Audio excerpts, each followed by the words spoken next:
최근에 재수술 환자 중에서 입자늑연골이라고 하는 그 수술을 받고선 찾아오시는 분들이 점점 늘고 있어요. 입자늑연골 받으셨다고 하시는 분들 보면은 코 안에 입자늑연골 넣은 부위에 약간 좀 울퉁불퉁한 느낌? 손으로 만지면 뭔가 사포 만지듯이 이렇게 꺼끌꺼끌한 그런 느낌이 든다고 얘기를 하고, 그게 이제 외관상 안 보이면 다행인데 보이는 분들도 꽤 많죠. 그분 같은 경우는 이렇게 생각을 했죠. 내 연골 그리고 자가조직 막 늑연골까지 썼어. 이러니까 이번에 끝낼 수 있을 거다, 좋은 결과 얻을 거다. 그런 시술 과정 자체가 손이 많이 가다 보니까 또 좀 비싸요. 큰 돈을 들여갖고 마무리하려고 했는데 다시 재수술을 하게 된 거죠. 병원 오시는 분들 보면은 재수술로 인한 그 좌절감이 좀 심해요. 요즘 코성형 트렌드라는 입자연골 코수술이 정확히 어떤 수술일까요? 사실 그 수술이 십몇 년 전에 만들어져 갖고 수술이 되던 거예요. 실제로 저를 가르쳐 주신 선생님께서도 그러고 활용을 해봤는데 결과가 좋지가 않아서 이제 약간 사장되다시피 한 그런 술기라고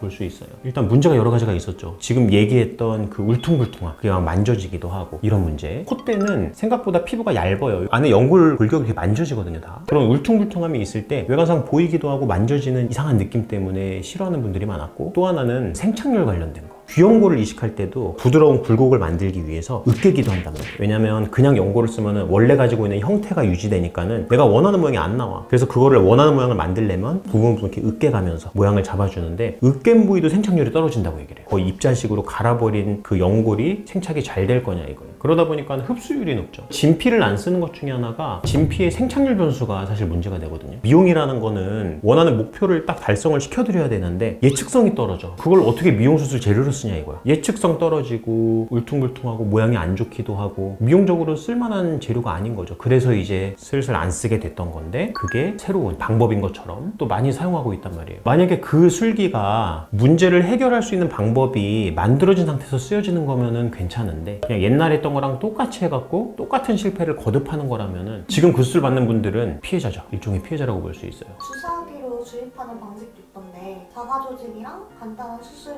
플러스 되는 거니까 회복기간이 짧아도 더 좋은 거 아닌가요? 코에서 제일 중요한 건 코끝 구조란 말이에요. 개방을 안 하고 주사만으로 비절개로 수술을 한다는 건 사실 예쁜 모양을 만들 수가 없어요. 우리가 요즘 트렌드도 코끝 무너지거나 뭐 코끝 변형 생기는 거 이런 거를 예방하기 위해서 코끝 구조를 튼튼하고 변형이 생기지 않도록 잘 만들어주는 거를 우리 메인 수술 목표로 하는데, 근데 코끝에 대한 조작이 안 들어가고 코끝까지도 입자연골로 채워서 높인다. 분명히 변형이 생길 거고 코끝 떨어짐 같은 것도 흔할 거고, 그리고 코끝에 이런 볼륨이 채워지다 보니까 오히려 복코를 만들 수가 있죠. 그리고 콧날개 연골은 사실 되게 약해요. 그리고 약간 말랑말랑한 연골이라서 옛날에 코끝까지 보형물 넣었을 때 콧날개 연골 변형 많이 왔단 말이에요. 연골을 주사로 넣었을 때 그런 변형이 생기지 않을 거냐? 생길 수 있거든요. 여러 가지 변형을 유발하게 될 거예요. 어떻게 보면은 이물질은 아니니까 이물질로 인한 재수술은 안 하게 될 수 있지만 모양상의 문제 때문에 재수술하게 될 가능성이 상당히 높다고 볼 수 있죠. 그래서 요즘에 유행하는 이런 입자연골 쓰는 방법도 코끝까지 주사기로 이렇게 비절개로 넣는 방법이 아니에요. 코끝은 구조를 제대로 만들고 콧대에다가 보형물을 대체해서 넣는다는 개념인 건데, 그건 역시도 생착률 변수 때문에 사실은 좋은 결과를 얻지 못하는 경우도 꽤 있는 거죠. 자가연골인데 왜 시간이 지나면서 모양이 변하거나 뭉툭해지거나 울퉁불퉁해진다는 후기가 많은 건가요?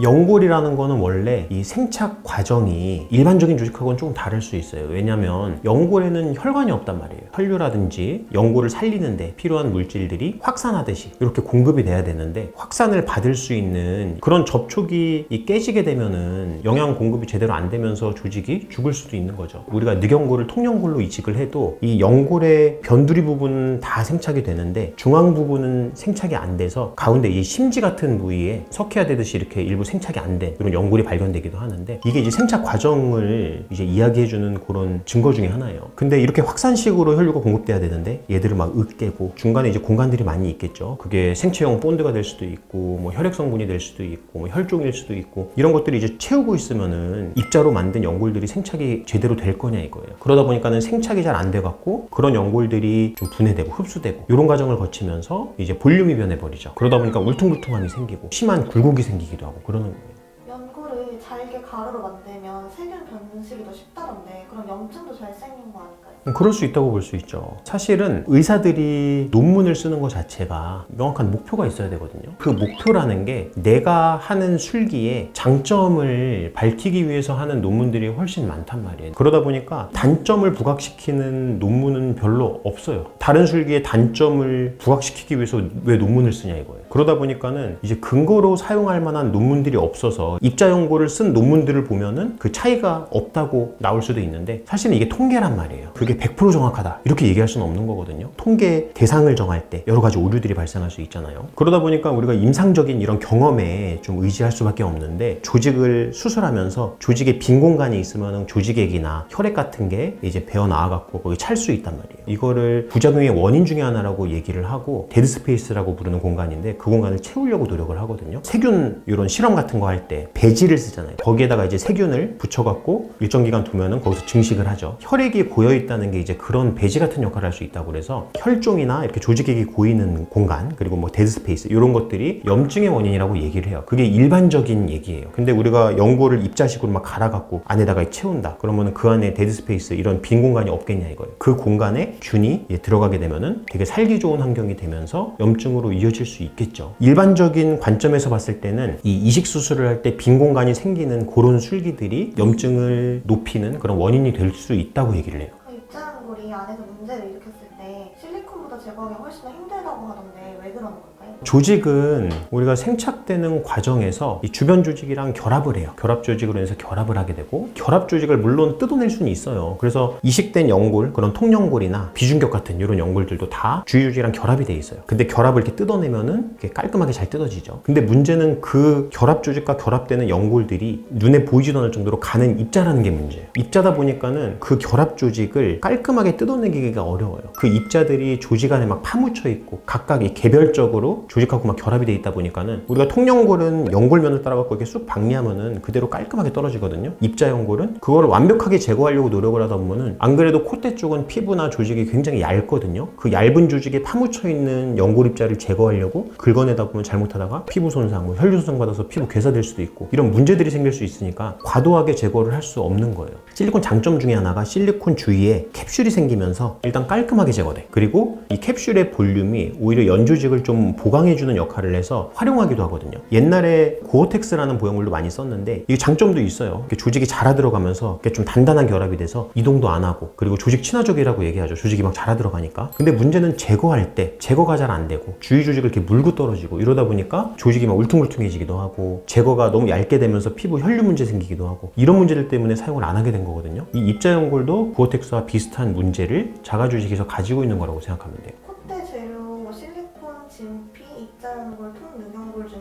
원장님이 생각하시는 재료별 차이점은 뭘까요? 일단은 실리콘은 사실은 오해를 많이 받았던 재료예요. 우리가 실리콘의 직접적인 이물 반응 때문에 문제가 생긴 환자들을 많이 볼 수 있냐? 생각보다 적어요. 그런 이상 반응을 보여갖고 재수술을 하는 경우나 아니면 보형물을 빼고 자가조직으로 교체해주는 이런 수술을 하기도 하는데 우리가 실제 코 수술하는 환자 수 대비 되게 적은 수인데 보형물 구축이다 막 이런 얘기들 많잖아요. 대개는 그냥 핑계거리. 코끝 구조가 무너지면서 보형물 위치가 막 변했는데 그거를 보형물에 뒤집어 씌우는 거야. 왜냐면 코끝 구조는 의사가 만든 거고 콧대 보형물은 의사 잘못은 없잖아요. 근데 보형물의 문제라면은 이제 환자분이 좀 좋게 받아들이기 좋은 사유다 보니까는 자꾸 핑계를 보형물에다 대는 거예요. 사실은 코끝 구조의 변화하고도 연관이 있는데 뭔가 구축 변형 같은 형태가 되면은 늘 그냥 실리콘 문제인 것처럼 설명을 했어 다. 그러다 보니까 이제 환자분들이 느끼기에는 실리콘이 문제다라고 생각을 하는데 사실 실리콘은 좀 억울하죠. 그리고 옛날에는 코끝까지 실리콘을 다 넣으니까 실리콘에 직접 자극이 돼갖고 막 문제가 되기도 했는데 요즘에는 코끝을 내조직으로 하니까 사실 실리콘 문제가 생각보다 더 적어요. 이물질은 자극이 되면은 이물 반응을 유발하는 것도 있어서 코끝까지 보형물 넣으면은 그런 게 막 유발이 되지만 사실 콧대에다 넣는 걸로 그런 이물 반응이 쉽게 유발되진 않거든요. 요즘에는 뭐 맞춤 보형물도 있으니까 맞춤 보형물 쓰면은 모양도 너무 잘 맞고 사실 괜찮은 재료죠. 그래서 저도 실리콘 생각보다 많이 쓰고 있고요. 자가 재료 중에 선택을 한다면은 당연히 통늑연골이에요. 왜냐면 통늑연골은 이제 문제점 하나가 와핑 관련된 거. 그거보다 빈도는 좀 적지만 그리고 술기로 극복할 수 있는 거지만 이식물의 이동. 근데 이식물 이동은 우리가 공간을 잘 채우고 포켓을 잘 만들면은 극복할 수 있어요. 와핑은 내가 아무리 열심히 해도 극복할 수 없는 문제라고 얘기를 하는데 사실 와핑 빈도가 그렇게 심하지 않아요. 그리고 와핑이 생기던 생기더라도 와핑된 연골을 빼서 이제 다시 모양을 맞춰갖고 넣어주면은 그대로 이제 회복이 되죠. 자, 예를 들어 보형물 넣었다가 염증 생기면 빼고 지내다가 다시 재수술해야 되죠. 근데 늑연골 와핑은 그런 기간이 없이 그냥 바로 교정이 가능하다는 거예요. 그래서 통늑연골이 생각보다 나쁘지 않고, 근데 제일 큰 문제가 하나 있죠. 의사 선생님이 수술 배우기가 어려워요. 그리고 이제 환자분이 자기의 이 큰 연골을 희생하는 수술을 아무한테나 맡기진 않아요. 그런 경험이 있나를 유심히 보는데, 그런 경험이 없는 원장님들이 훨씬 많고 내가 처음으로 시도해본다? 이것도 되게 두렵거든요. 할 줄 아는 원장님들이 별로 없어서 선생님들이 추천을 잘 안 해요. 근데 이게 결과가 그렇게 나쁘냐? 그렇지 않고 생각보다 안정적인 결과, 좋은 결과 내고, 그래서 저희 병원에서도 코 구축이 굉장히 심한 분은 전체 통늑연골로 해요. 콧대도 늑연골을 세우면은 얘로 또 얻을 수 있는 메리트가 있어요. 지지구조를 더 튼튼하게 만들 수 있어. 그렇기 때문에 전체 통늑연골을 추천드리고 그러거든요. 입자연골이나 진피 같은 경우는 통늑연골보다 좀 후순위죠. 얘네들은 이제 생착률 변수 때문에 문제가 될 수가 있고, 높은 콧대를 만드는 데는 쓰이기 좀 어렵고, 빈자리를 좀 채워준다거나 좀 얇은 보형물이 들어가는 거를 좀 대체하는 이런 개념으로 쓰는 데는 그래도 좀 쓸만한 재료가 아닌가. 수많은 재료와 부작용 속에서 원장님이 환자들한테 제안하는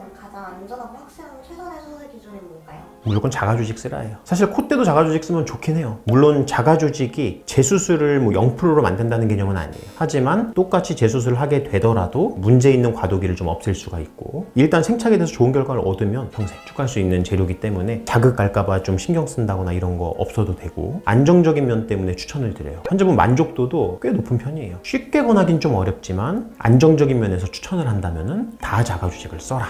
마지막으로 입자연골 수술이 대부분 영상에서 부작용 없이 장점이 많은 수술로만 소개되고 있는데 그 부분에 대해서 어떻게 생각하세요? 이 부작용이 없는 수술은 아니에요. 이 환자분들이 부작용이라고 얘기하면은 보형물 이동, 뭐 구축, 염증, 뭐 감염 막 이런 큰 문제들만 생각을 해. 실제로 재수술을 많이 하는 원인 중에 하나는 모양적인 불만족이에요. 그래서 뭐 울퉁불퉁함, 높이가 안 나오고 형태가 내가 계획한 거랑 맞지 않고, 이러면 이제 재수술을 하거든요. 사실 그 빈도가 실제로 부작용이 생겨서 재수술하는 빈도보다 훨씬 높죠. 내가 재수술을 안 하기 위해서라면 입자연골을 쓰는 것보다 안정적으로 생착이 될 수 있고 변수가 적은 통연골로 쓰라고 말씀을 드리는 편이고, 근데 이제 문제는 우리가 이런 재료의 장단점을 얘기할 때 특정 재료만 고집해서 사용하는 이 원장님들이 너무 그 재료의 장점만 부각을 시키고 단점은 다 숨겨놓는단 말이죠. 숨겨놓고 있다가 수술 당일날에 동의서 쓰면서 얘기를 해. 난데없이 수술 당일에 그런 문제점, 이 가능성들을 설명을 듣고, 또 이제 와갖고 그 일정 다 빼놓은 거를 다시 뭐 물을 수도 없고 본의 아니게 수술을 받게 된단 말이에요. 그러다 보니까 이제 예상됐던 이런 문제가 좀 생기기도 하고 재수술을 좀 계획하기도 하고, 이런 문제들을 겪지 않으려면 사실은 상담 과정에서부터 각각의 재료들에 대해서 장단점을 사실 설명을 해줘야 돼요. 저희 뭐 여러 가지 영상에서 각각의 재료의 장단점을 설명해 주거든요. 실제로 저희 병원에 상담 오셨을 때도 저는 이 각 재료의 장단점을 설명해 주는 식으로 수술해요. 그 선택은 사실 환자분의 몫이에요. 장단점이 있는 이 재료들 안에서 본인이 원하는 목표하고 좀 더 적합한 재료를 선택하는 과정이거든요. 그 과정을 도움을 드리려면 사실 그 재료의 장단점에 대해서 솔직하게 말씀을 드릴 수가 있어야죠.